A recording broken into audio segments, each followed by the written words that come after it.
All right, I figured I'd make a update. It's been a minute. The convertible's all done. So it's Sunday, December something.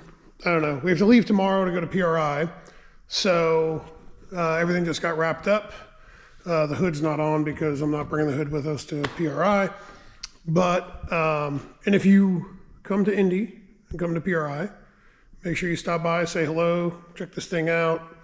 You know, and BS with us in the Holly booth. So we'll be in the Holly booth in the, I don't know, whatever hall. It's a huge booth, can't miss it. So stop by, say hello. I'll be walking around most of the time as well. So, and if you've got if you're going to be at PRI, like displaying something as an exhibitor with a company, comment down below because I'd really like to stop by, check everything out. I don't ever really get the chance to walk around PRI often and actually like get to look at everything I like to look at. So drop down some good spots to stop at when we're there. So anyway, got the front end back. Jake and Brandon did a jam up job. We got the fenders, front bumper, the hood and all that stuff back.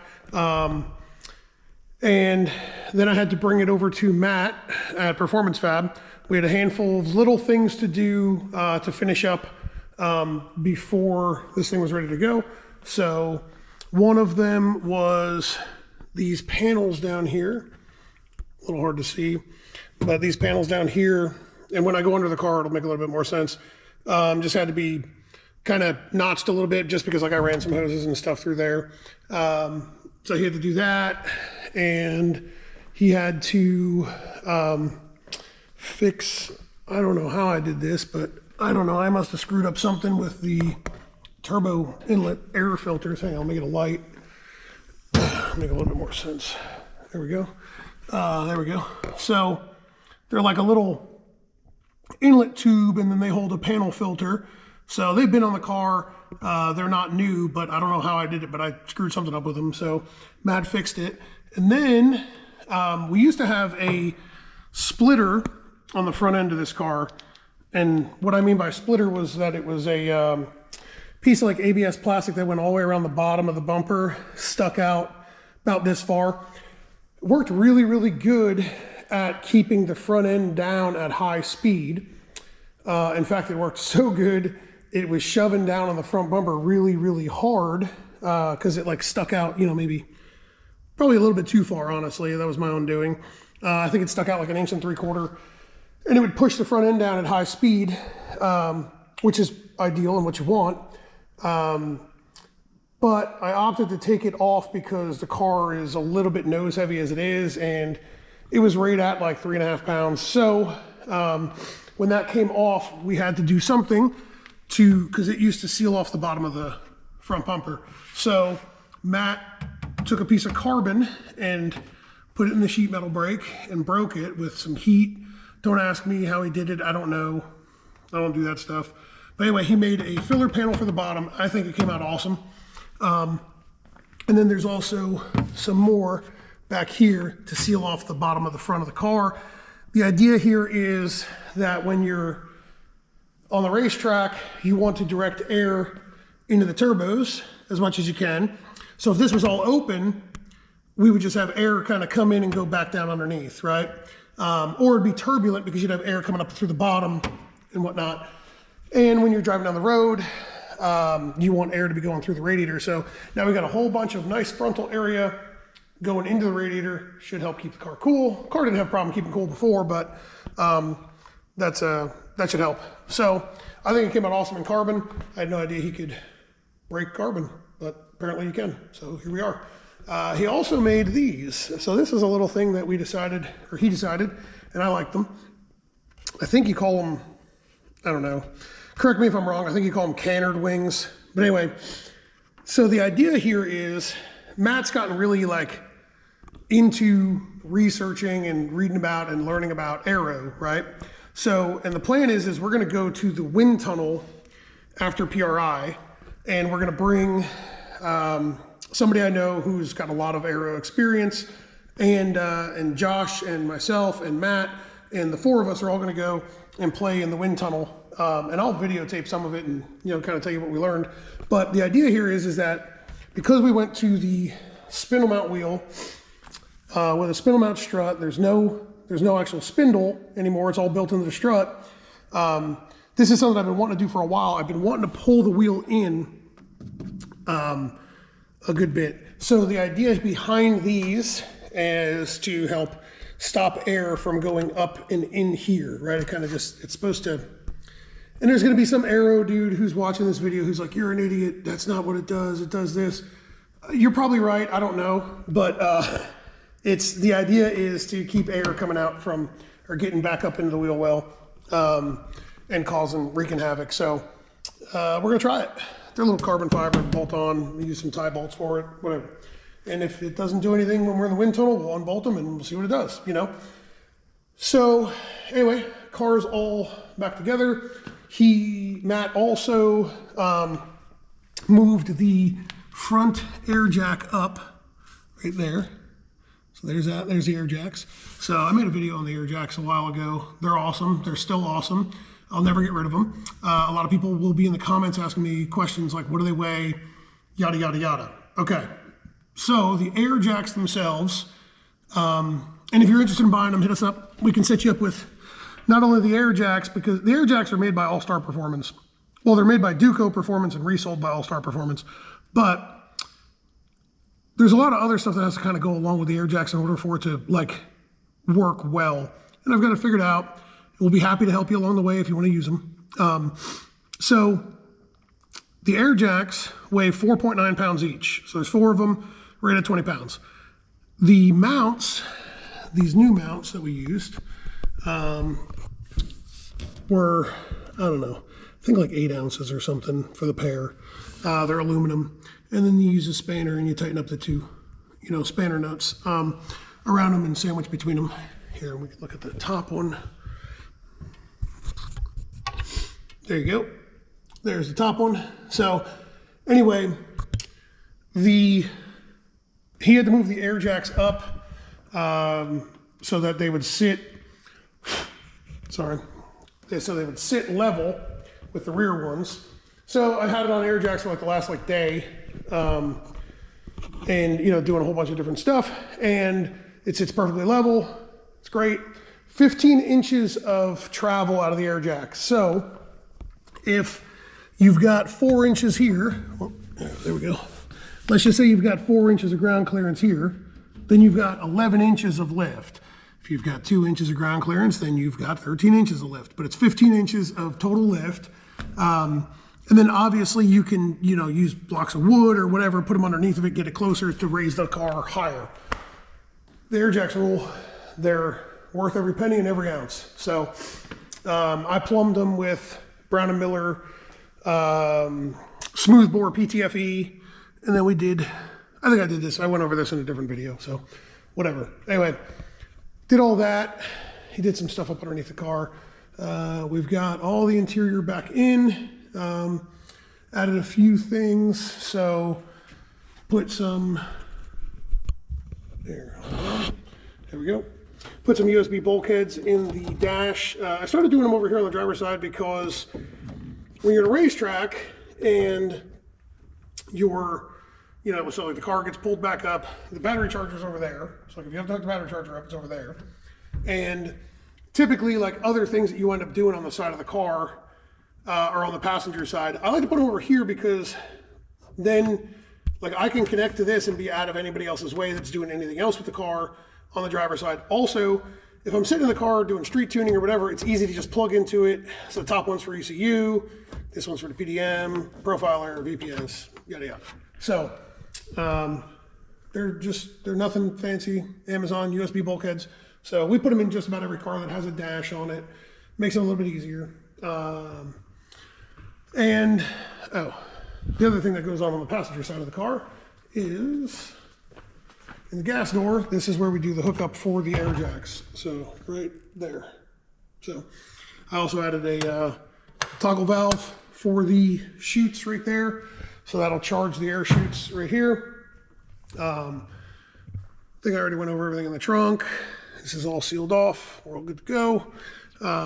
we only got probably a day's worth of little stuff to do in order to be race ready with this thing after PRI. So another big one since the last video I made, a good friend of mine, Rob Hollifield, put the new top on and it fits great. This is actually the first time, about 30 minutes ago is when I unbolted it from the front and let it fold it down because we're gonna have the top down at PRI.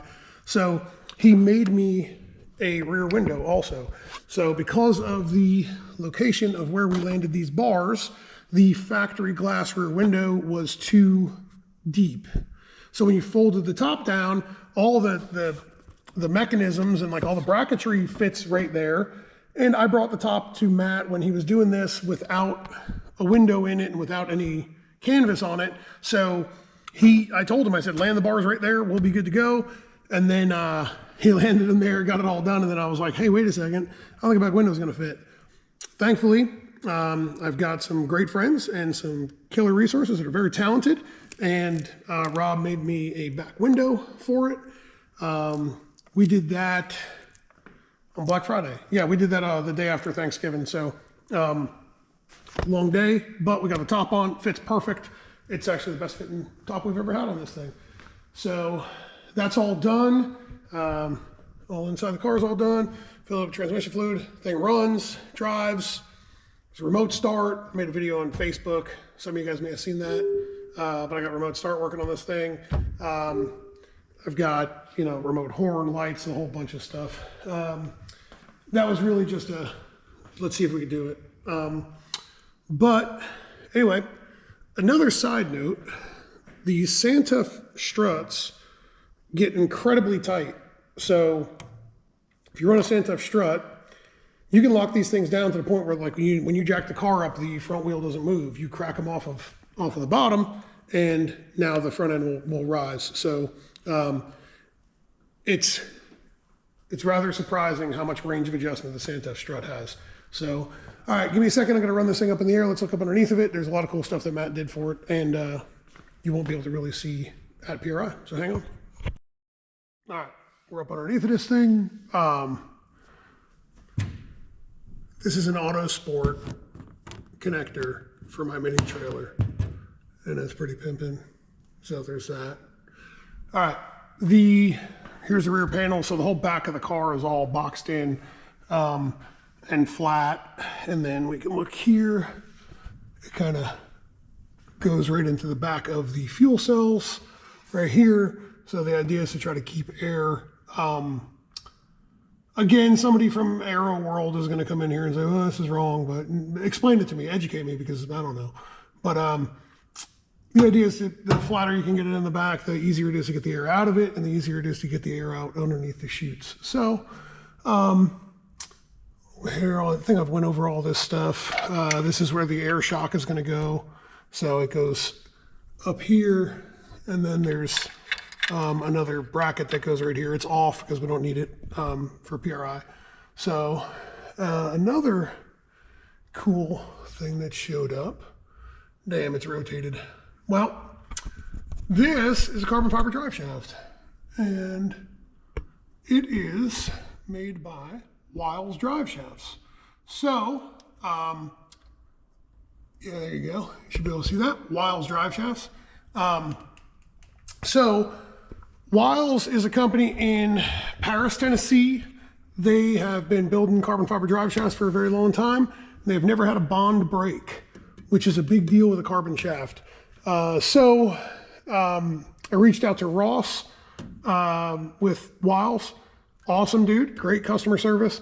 Built me a 1480 drive shaft, 1480 yokes on both ends.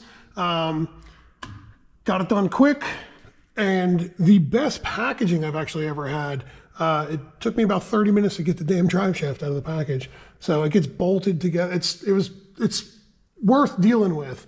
And they were less money than some of the other competitors. Really happy with them. So we'll be ordering up another one because we always keep a spare drive shaft in the mini trailer. So, there's that. Something else. Let's see, what else did we do under here? Oh, Chris Singleton, and I know I keep going over like products and whatnot, but the reality of it is that if it wasn't for these people and these companies, this car wouldn't be done. So Chris Singleton with CAM Performance, CAMM Performance, does all of the fuel pump, mechanical fuel pumps, fuel pump drive cables, Waterman parts, aeromotive parts.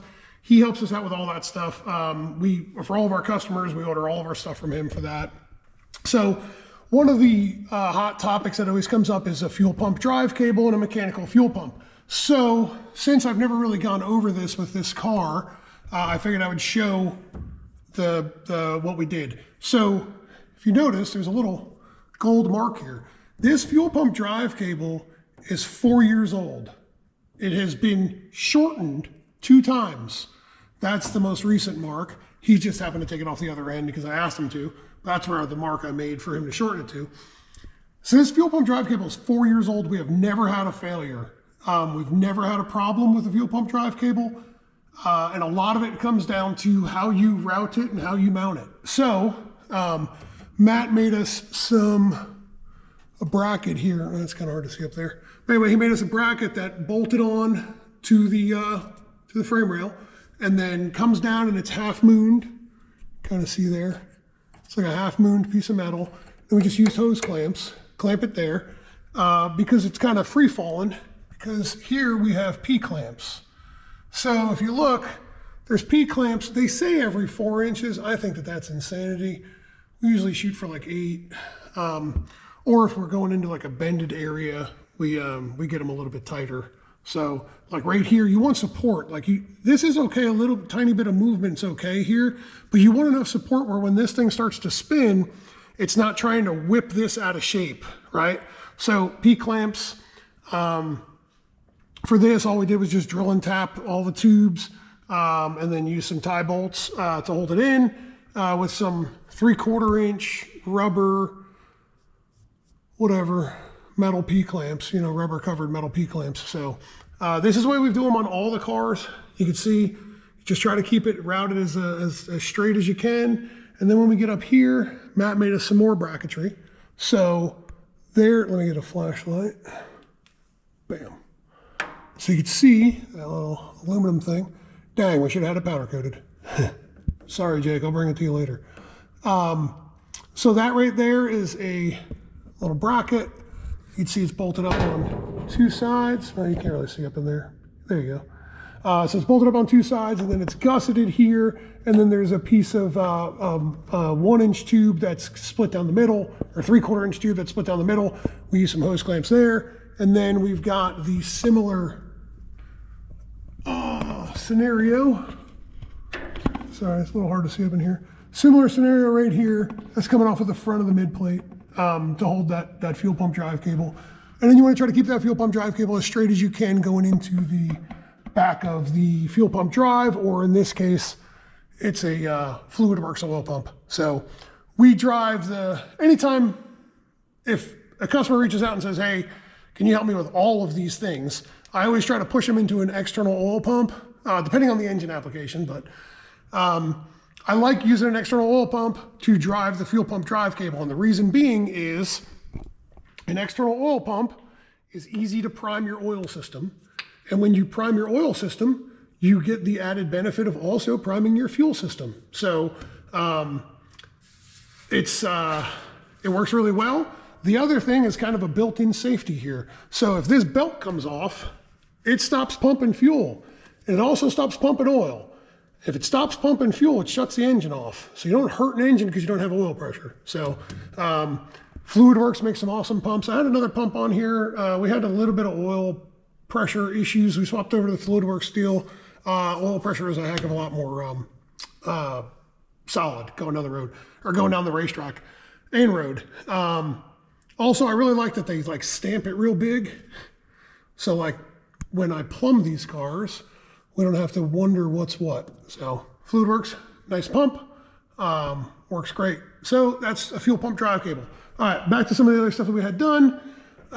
This is the backside of that high temp coating. I think this is gonna work out pretty good to keep the inside of the car as cool as you can with one of these things. We've got, Matt made me some new tie belly pans. So the old belly pan in the front was pretty beat up, and the transmission pan was made out of aluminum. The trans pan is substantially smaller. You can see like this is the trans pan to here. It's substantially smaller than the engine oil pan, or engine belly pan, but the old trans pan weighed 2.5 times as much as the engine belly pan. So we decided to just make 2 new ones out of tie. I picked up these like oversized, so for drag and drive guys, right? Here's a little tip, right? If you use these fasteners for a bunch of different things, try to figure out ways to keep them like segregated, right? So like these are oversized flanges. I was like, hey, it'll be easy for us to spot these on the ground when we go to pull pans off and have to find them. So let's do some big ones for the pans. They were nice, they're easy to find, right? And then all the ones in the back, if we have to drop these down, these are all solid black, normal size hex fasteners. So if you had all of this stuff off because you're doing something, you don't get them mixed up. So, and then of course, when you buy these things, like I always buy, like if we needed what, how many are holding this thing on? 4, 6, 7. So there's 7 fasteners here total to hold both of the belly pans on. So I think I bought 2 10-packs, which is overkill, but I've now got excess. I've got extra. So if you break one, you lose one, whatever it is, you've got a spare. So Matt made the new belly pans. They came out great. I actually asked, I didn't ask him. My old belly pan used to come all the way out here to the radiator, which is not a necessity according to NHRA. And that was fine. The problem is that we used to have to always drop the belly pan to drive this thing down the road because it would get too hot. We may still have to do the same thing and drop the belly pans, which is fine. We're used to it. We know how to do it. No problem. But we're going to try because now we've got a boatload of space here to be able to get hot air out. So we're going to try. We'll find out what happens. So anyway, this thing I think came out pretty good. I'm really happy with it. We've redone this car more often than I'd like to admit. But I think this is my favorite rendition of this thing. So, and if anybody's watching and I make another video in a year's time and it's like, what am I going to do to this stupid car?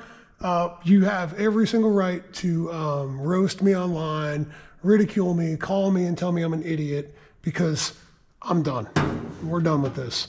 You know, we may change minor stuff, like I don't see any reason to, but like, you know, maybe if one day something cool happened and we decided to change engine platforms, we may do that. Or maybe we put a Liberty in this thing with a Bruno drive. Maybe that would happen one time, but we're not redoing this whole car again. This is it, we're done. I'm very happy with how everything came out. I've got no complaints about any of it. And it's very nice. Fit and finish on this thing is gorgeous. There's going to be plenty of really nice cars out and about, but this one's mine and I'm really happy with it. So, and as you build your car, don't compare your stuff to other people's stuff. Compare your stuff to what your vision is. So enjoy building this stuff because that's the whole purpose of this. You're supposed to have fun doing it. If you don't have fun racing, you don't have fun building this stuff, if you don't have fun, you know, doing maybe drag and drive stuff or whatever it is, you know, drifting or whatever you're doing, don't bother doing it anymore because there's no point. The whole purpose of this is to have fun. So one of the most fun parts to me in race car world is building them. So I, for some reason, enjoy that part a lot. And I also like driving them down the road and going to get dinner in them and whatnot. So if we weren't going to PRI tomorrow, Laura and I were going to take this to dinner tonight, but I don't want to scratch it up. So anyway, all the companies that have helped me for this, everybody, thank you very much. And we'll see you in Indy.